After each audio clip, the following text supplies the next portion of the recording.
لله كفى وسلام على عباده الذين اصطفى وصلي وسلم وبارك على نبينا المصطفى وعلى آله وأصحابه نجوم الهدى قادة التقى. أما بعد، وبالإسناد المتصل منه إلى الشاه ولي الله قال في مسلسلاته: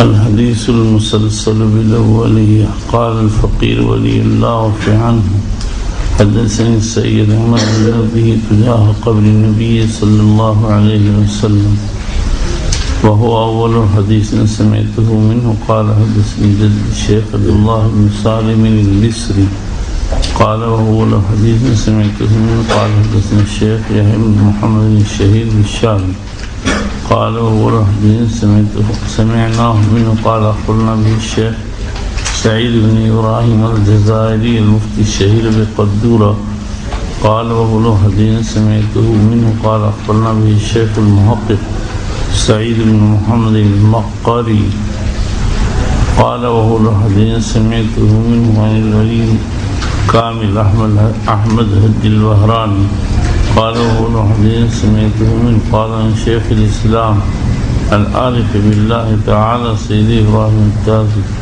قال وهو أول حديث سمعته منه. قال قرأت المحدث الرباني أبي الفتح محمد بن أبي بكر بن الحسين المراغي قال وهو حديث قرأت عليه. قال سمعت من لفظ شيخنا زين الدين عبد الرحيم بن الحسين العراقي قال وهو حديث سمعته منه. قال حدثنا أبو الفتح محمد بن محمد بن إبراهيم البكري الميدومي قال وهو حديث سمعته منه. قال أخبرنا جبر الفرج عبد اللطيف بن عبد المنعم الحراني قال وهو حديث سمعته منه. قال أخبرنا الحافظ أبو الفرج عبد الرحمن بن الجوزي قال وهو حديث سمعته منه. قال أخبرنا ابو سعید اسماعیل بن ابی صالح النشاپوری قال وهو حديث سمعته منه. قال أخبرنا والدي ابو صالح بن عبد الملك المؤذن قال وهو حديث سمعته منه. قال أخبرنا ابو الطاهر محمد بن محمش الزيادي قال وهو حديث سمعته منه. قال أخبرنا ابو حامد احمد بن محمد بن يحيى البزاز قال وهو أول حديث سمعناه منه. قال حدثنا عبد الرحمن بن بشر بن الحكم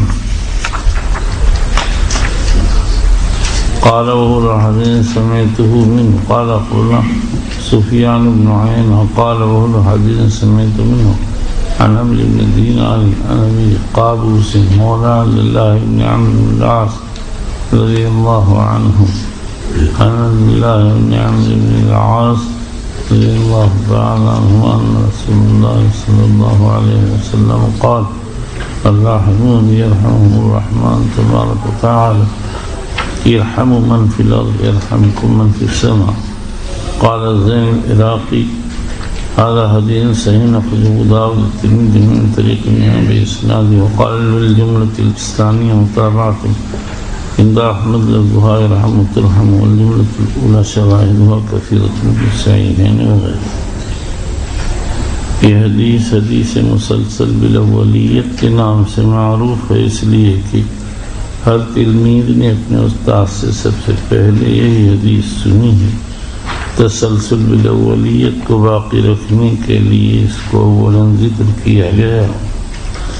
یہ حدیث ہم نے سب سے پہلے حضرت شیخ مولانا محمد زکریا کاندھلوی سے سنی ہے. انہوں نے حضرت شیخ مولانا خلیل احمد سہارنپوری سے، انہوں نے مولانا عبدالقیوم برہانوی سے، انہوں نے مولانا شاہ اسحاق محدث دہلوی ثم المکی سے. اس کے بعد انہوں نے سنی اپنے نانا شاہ عبدالعزیز محدث دہلوی سے. انہوں نے سنی اپنے والد شاہ ولی اللہ محدث دہلوی سے. آگے کتاب کی باقی سند ذکر کر دی گئی ہے.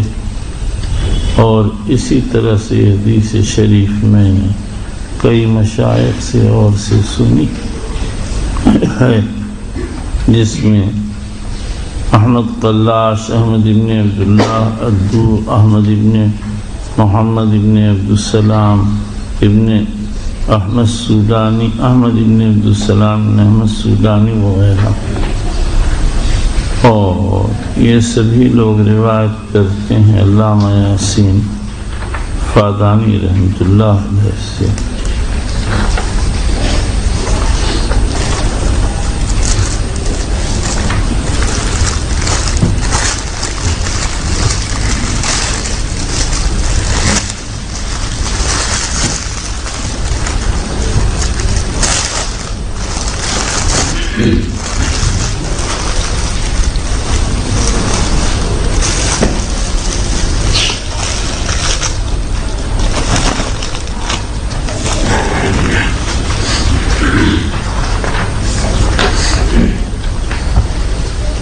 بسم اللہ الرحمن الرحیم الحمد للہ وکفی والسلام علی عبادہ الذین اصطفی وصلی وسلم وبارک علی نبینا المصطفی وعلی آلہ واصحابہ اجمعین، اما بعد، وبالاسناد المتصل منہ إلى الإمام ابن الحسين القشيري رضي الله عنه ونفعنا بعلومه قال: بسم الله الرحمن الرحيم الحمد لله رب العالمين وصلى الله على محمد خاتم النبيين وعلى جميع الأنبياء والمرسلين۔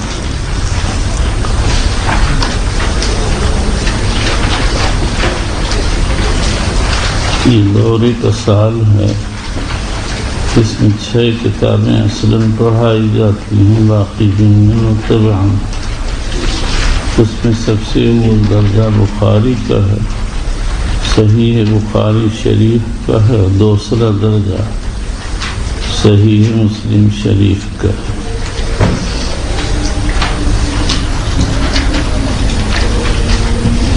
دونوں کتابیں حدیث پاک کی ہیں، اور بہت سی احادیث میں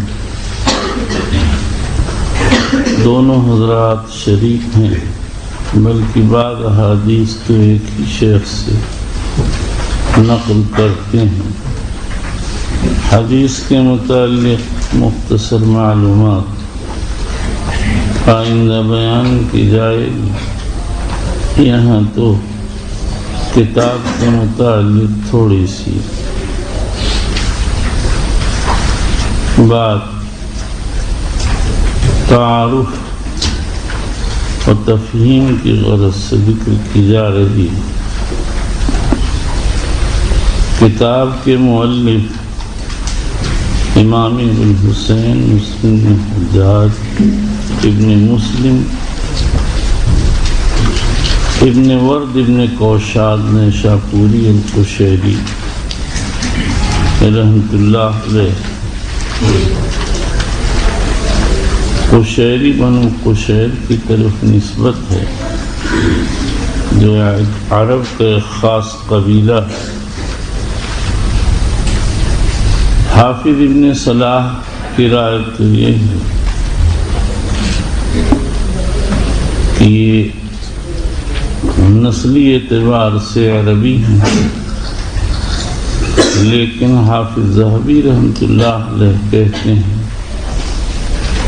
لعلہ من موالی قشیر، شاید مسلم کی نسبت قشیر کی طرف اس لیے کر دی گئی کہ ان کے بڑے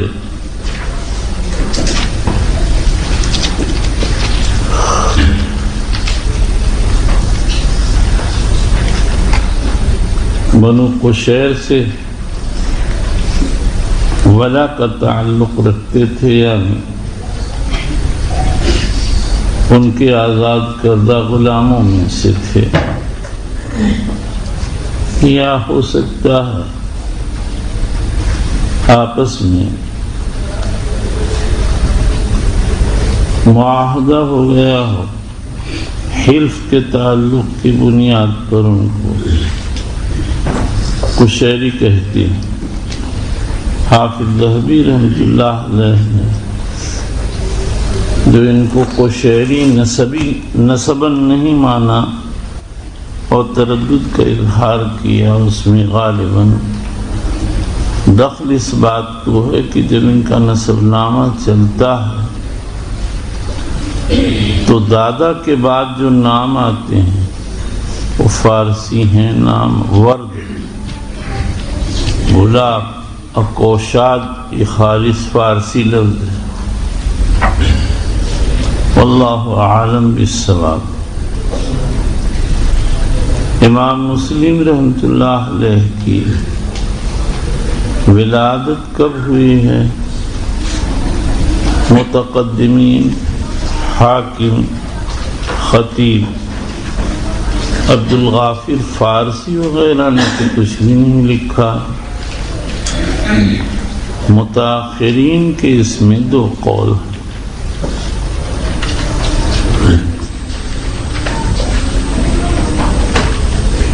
حافظ جمال الدین مزی نے لکھا ہے کہ 204 میں پیدا ہوئے ہیں۔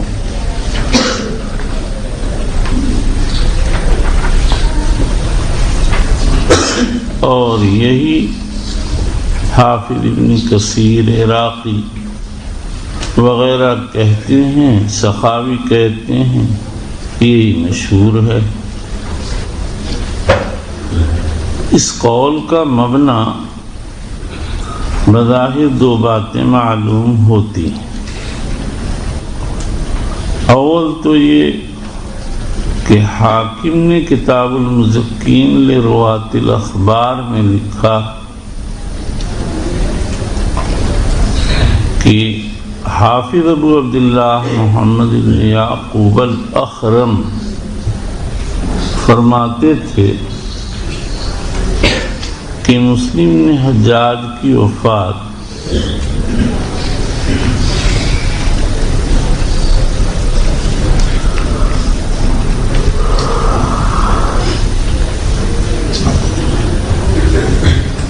سن 261 ہجری میں رجب کے میں ہوئی اتوار کے دن اور دوشنبے کے دن ان کو دفن کیا گیا۔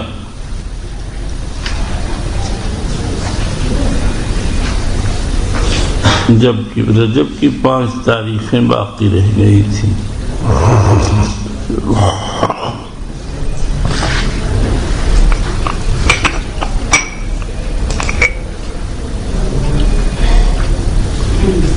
اور ان کی عمر 55 سال کی تھی۔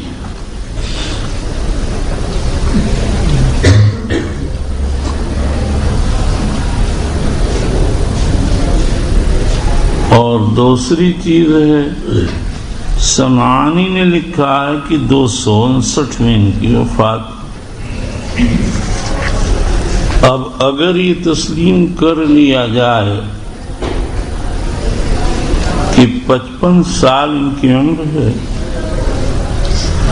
اور سمعانی کی نقل کو تسلیم کر لیا جائے کہ 259 میں وفات ہے، تو 59 میں سے جب ہم 55 نکالتے ہیں تو 4 بچ جاتے ہیں۔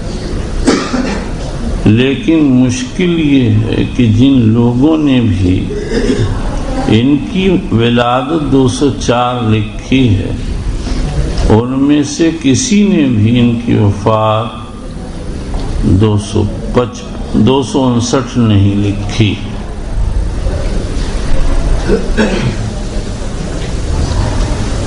اور 259 میں وفات کا قول غیر معروف ہے۔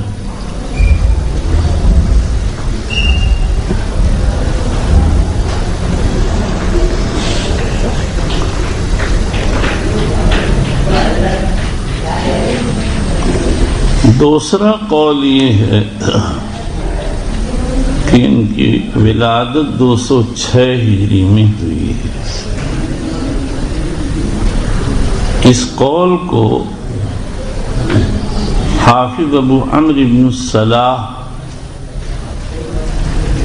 اور ابو السعادات مبارک ابن محمد جزری نے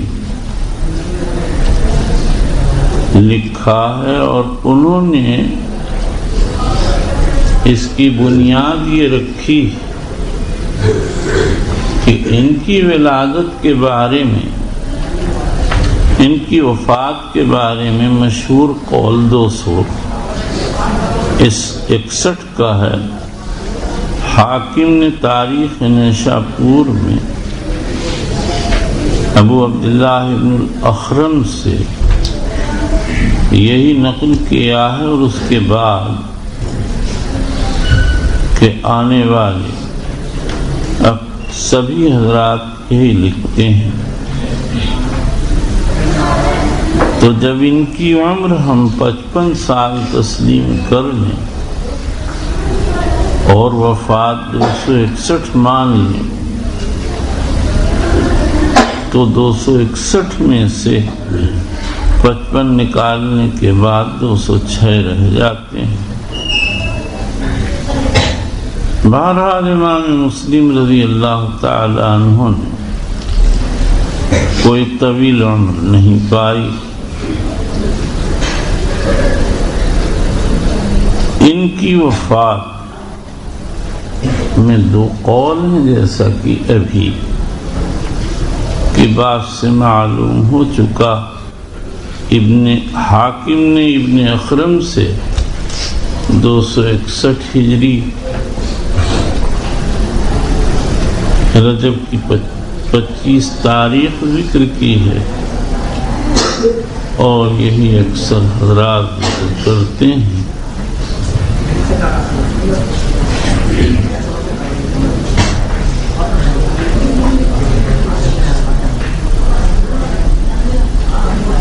حافظ ابو سعد سمعانی رحمت اللہ علیہ نے ابو حامد عفسی سے نقل کیا، انہوں نے حافظ احمد ابن سلمہ نیشاپوری سے کہ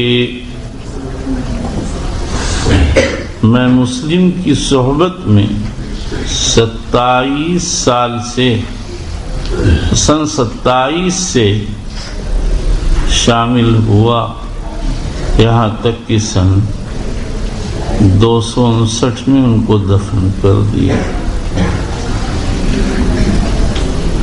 یہ قول غیر معروف ہے، حتیٰ کہ سمعانی نے بھی اس کا کوئی تذکرہ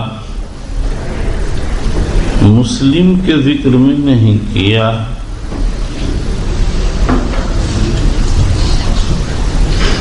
امام مسلم کی کل عمر امام حاکم نے کتاب المزکین میں 55 سال نقل کی ہے، اور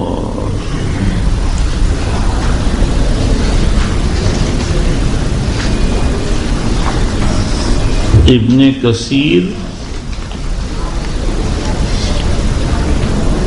اور ابن حجر نے تقریب میں لکھا ہے ان کی عمر 57 سال، اور یہ مبنی ہے اس بات پر کہ ان کی ولادت سن 4 میں تسلیم کی گئی۔ حافظ ذہبی رحمت اللہ علیہ نے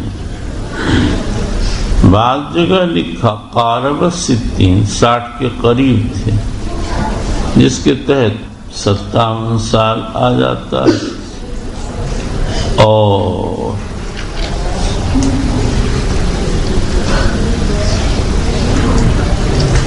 العبر فی خبر من غبر میں لکھا بلغ 60 سال تک کی عمر تک پہنچ گئے تھے۔ یہ قول مجازی پر مبنی ہے، اس کے لیے نہ کوئی قرینہ ہے نہ کوئی دلیل ہے، وہ ہے بالصواب۔ امام مسلم رضی اللہ تعالیٰ عنہ کہ جب پیدائش ہوئی تو اس زمانے میں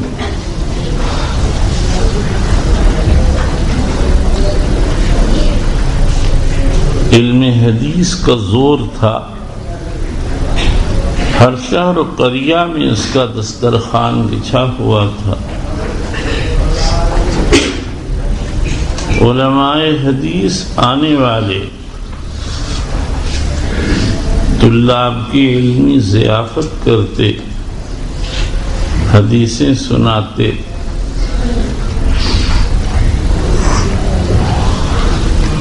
امام اس کا نتیجہ یہ تھا کہ نوعمری ہی سے لوگوں میں طلب حدیث کا ذوق بیدار ہو جاتا تھا۔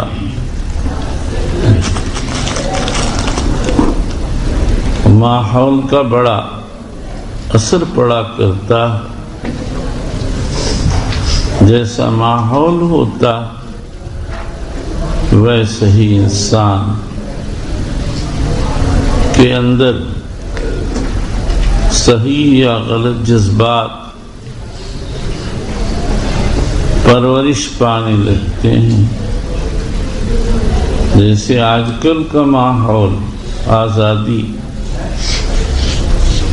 اور انارکی کا ہے، اس لیے آج کے لوگ عادتاً آزاد اور نہ معلوم کیا کیا باتیں حاصل کرتے ہیں۔ گھروں میں جو کچھ ہوتا ہے وہی لا کر مدرسوں میں پھیلاتے ہیں، اس کی فضا کو مسموم کرتے ہیں۔ بہرحال امام مسلم رحمۃ اللہ علیہ نہایت نوعمری میں طلب حدیث کے لیے حرکت کی۔ حافظ ذہبی کہتے ہیں سب سے پہلے انہوں نے 218 ہجری میں حدیث سنی۔ اگر ان کی ولادت 206 مانی جائے تو وہ 12 سال کے تھے، اور اگر 204 مانی جائے تو 14 سال کے تھے۔ 14 سال یا 12 سال کی عمر کوئی بڑی عمر نہیں۔ اس کے بعد انہوں نے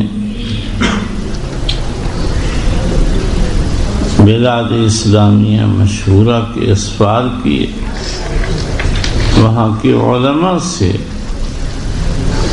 فن حدیث کی تحصیل کی، جن میں بڑے بڑے اکابر ائمہ ہیں،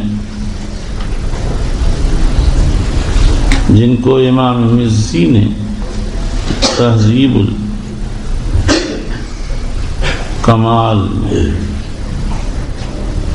حروف تہجی کی ترتیب سے جمع فرمایا۔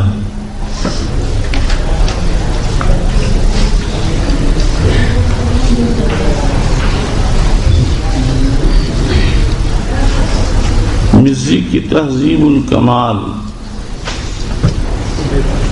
کسی زمانے میں نایاب تھی۔ شیخ بشار عواد نے اس کو بڑی محنت اور جانفشانی سے ایڈٹ کیا، اور اس کے بعد اس کو شائع کیا۔